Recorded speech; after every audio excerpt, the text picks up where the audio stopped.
Vote হচ্ছে আল্লাহর পক্ষ থেকে অনেক বড় একটা আমানত। আর আমানতের ব্যাপারে in the day of judgment, কিয়ামতের কঠিন দিনে আপনাকে জিজ্ঞেস করবে কে? এজন্য আপনার এই আমানত যে কোনো জায়গায় ব্যবহার করা যাবে না, যাকে মন চায় তাকে ভোট দেওয়া যাবে না। এজন্য আমার ভোট আমি দেব, যাকে খুশি তাকে দেব এমনটা না, সৎ লোক দেখে দেব, ঠিক কি না? আমার ভোট আমি দেব, ইসলাম প্রিয় লোক দেখে দেব, যারা ইসলামের পক্ষে থাকে, যারা জনগণের বন্ধু, যারা দেশের টাকা বিদেশে পাচার করে না, যারা এক কলমের খোঁচা মেরে কোটি টাকা উধাও করে দেয় না ভোট দেওয়ার সময়, ভোট চুরি করার সময়।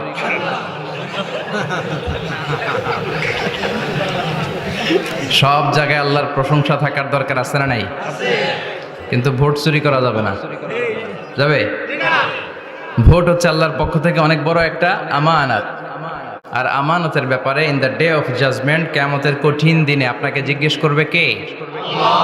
কুল্লুকুম রাঈন ওয়া কুল্লুকুম মাসউলুন আন রাইয়াতিহি। তোমরা প্রত্যেকে দায়িত্বশীল, আর তোমাদের প্রত্যেকের দায়িত্বের ব্যাপারে জিজ্ঞেস করা হবে। চিৎকার করে বলেন ঠিক কি না? এজন্য আমার ভোট আমি দেব, যাকে খুশি তাকে দেব এমনটা না, সৎ লোক দেখে দেব, ঠিক কি না? আমার ভোট আমি দেব, ইসলাম প্রিয় লোক দেখে দেব,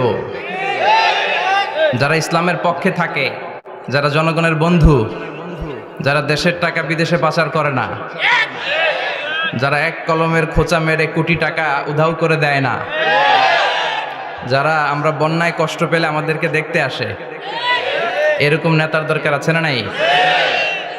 আবার নেতা ভুল করলেও নেতাকে শুধরে দিতে হয়, ঠিক কি না? ইমাম সাহেব যদি মসজিদে নামাজ পড়াতে যে ভুল করে, পিছন থেকে শুধরে দিতে হয় না? ইমাম সাহেব নামাজ শুরু করেছেন ওয়াদ-দুহা ওয়াল-লাইলি ইযা সাজা মা ওয়াদ্দাআকা রাব্বুকা ওয়া মা ক্বালা, এরপরে ভুলে গেছে, আর বের হয় না। এরকম হয় না? বিষ্ণু ঈসা ইসলামেরও হতো, সাহাবাদেরও হতো, ভুলে গিয়েছে, বের হয় না, তখন পেছন থেকে শুধরে দিতে হয়। তবে আগে সুযোগ দিবেন, তাকে আপনি চান্স দিবেন, তিনি আবার রিপিট করবে, রিপিট করে সূরাটাকে বের করে আনতে পারে কিনা ট্রাই করবে। 2-3 বার ট্রাই করার পরেও যদি না পারে, পিছন থেকে ঠিক করে দেওয়ার দরকার আছে না নাই? কিন্তু অনেকে আবার পিছনে উৎ পেতে বসে থাকে যে ইমাম ভুল করে কোন জায়গায়। তারাবির নামাজে আমাদের দেশে এই ঝামেলা আছে না নাই? এক হাফেজ সাহেব নামাজ পড়ে, আর এক হাফেজ সাহেব পিছন থেকে কোথায় ভুল হয় একটু দেখি। এই নিয়তে যদি আপনি হেফজ করেন, আপনার দিনও শেষ, দুনিয়াও শেষ, আখিরাতটাও বরবাদ। জোরে বলেন ঠিক কিনা? ভুল হতেই পারে, মানুষ ভুলের ঊর্ধ্বে নয়। কুল্লুকুম খাত্তা, তোমরা সবাই ভুল করো। ওয়া খায়রুল খাত্তাইনা তাওয়াবুন, আর এই ভুলকারীদের মধ্যে আল্লাহর কাছে শ্রেষ্ঠ ভুলকারী যে লোক ভুল করার পরে তওবা করে। কার কাছে? আল্লাহর কাছে। আল্লাহর কাজই তওবা কবুল করা। গাফিরিয যামবি ওয়া কাবিলিত তাওব। আমরা ভুল করব, শয়তান ওয়াসওয়াসা দিবে, আর আল্লাহ মাফ করবে, ঠিক কি না? কি আল্লাহ আমরা পাইছি, উনি মাফ করার জন্য বসে থাকে 24/7, সপ্তাহের 7 দিন, মাসের 30 দিন, দিনের 24 ঘন্টা তিনি বসে থাকেন। কখন আমার বান্দা চোখের পানি ছেড়ে আমার কাছে ক্ষমা চায়, আর আমি আল্লাহ ক্ষমা করে দিব। শয়তান আল্লাহকে চ্যালেঞ্জ দিয়েছিল, আল্লাহ আপনি তো জান্নাতে ঢোকাতে পারবেন না, এতগুলো জান্নাত কেন বানালেন? জাহান্নাম আরো বেশি হলে ভালো হতো। আল্লাহ বললেন কেন? শয়তান বলে, আল্লাহ এই সবগুলারে আমি ওয়াসওয়াসা দিয়ে, মুনাফিক বানিয়ে, নাস্তিক বানিয়ে জাহান্নামে ঢুকাবো। আমি চ্যালেঞ্জ দিলাম, ডান দিক থেকে ধোকা দেব, বা থেকে, সামনে থেকে, পেছন থেকে, নিচ থেকে, রগের শিরা উপশিরায় ঢুকে, মাজরাত দাম যেখান দিয়ে রক্ত চলাচল করে, ওখানে ঢুকেও আমি ধোকা দেব। তো আপনি জান্নাতে ঢুকাবেন কেনমে? আল্লাহ বললেন তুমি আমারও চ্যালেঞ্জ দাও, এত বড় সাহস? আমি তো সব রাজার বড় রাজা, মহারাজা। চিৎকার করে বলেন ঠিক কিনা?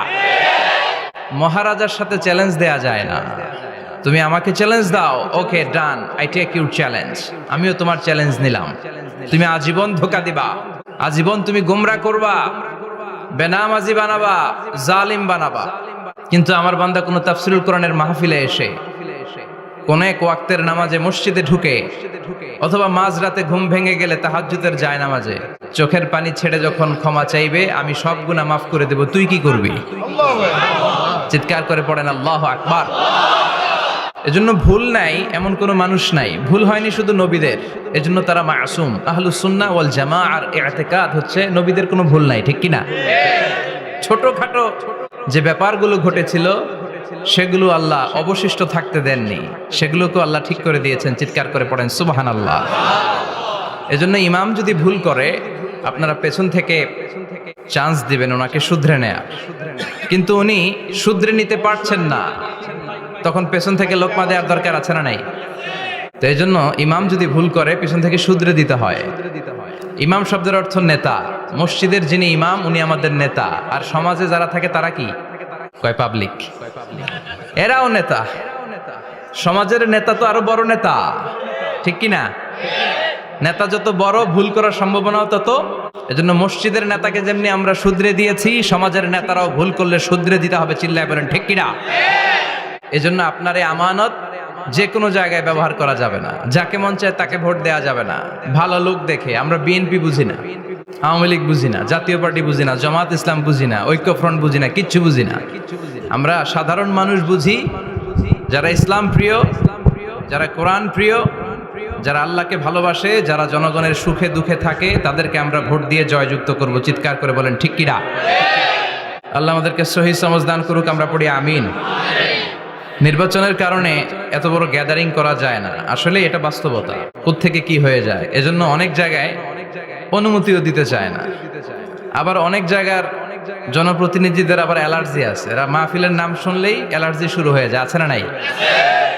এই এলাকার জনপ্রতিনিধি খুব ভালো, ইসলাম প্রিয়, এত বড় গ্যাদারিং কিন্তু কোনো বাদ সাধে নেই, তার মানে এরা ইসলামের পক্ষে, ঠিক কিনা? যারাই ইসলামের পক্ষে তাদের জন্য আমাদের অন্তর থেকে দোয়া আছে না নাই?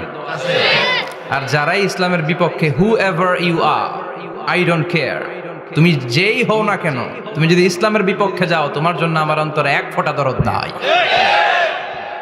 এজন্য যারা এই প্রোগ্রামের অনুমতি দিয়েছেন তাদেরকে শুকরিয়া।